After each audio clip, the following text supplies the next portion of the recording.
6.000 nois i noies d'entre 15 i 16 anys busquen aquests dies informació per acabar de decidir què estudiaran o bé idees que els ajudin a decantar-se per alguna opció. Tot i que molts tenen clares les seves prioritats, no tanquen la porta a noves possibilitats. Aquest és el cas de l'Arnau Trias, un jove estudiant de quart d'ESO que des de ben petit té molt clara la seva vocació. No sé, vam vindre al col·le perquè deien que podia ser interessant per nosaltres. Mira, estem aquí mirant les parades i tot això. A mi, de petit sempre m'han agradat els animals, m'agradaria dedicar-me cap a la veterinària. També hi trobem a la Sara i a la Hajar, dues bessones idèntiques, però serà cert que les bessones són iguals en tot?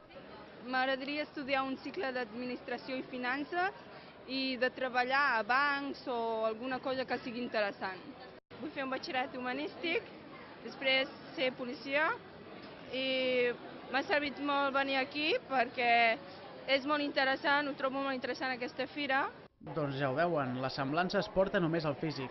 Altres joves com l'Aida Fernández són més inquiets i la seva preferència és estudiar fora de Girona per conèixer altres ciutats una mica més. He vingut aquí perquè m'agradaria fer criminologia. I has trobat alguna cosa? Bueno, aquesta part d'aquí, però no és ben bé el que m'interessa. No sé, no m'agradaria estudiar a Girona perquè, no sé, ja ho he vist molt i m'agradaria anar a Barcelona a estudiar.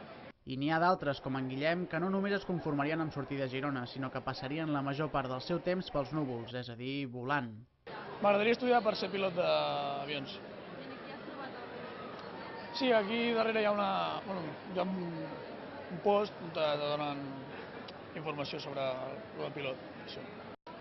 Primer m'agradaria de l'exèrcit i després comercial. M'agradaria... Ja diuen que cada cas és un món i per mons els d'aquests joves que comencen a visualitzar el seu futur al Saló de l'Expo Jove.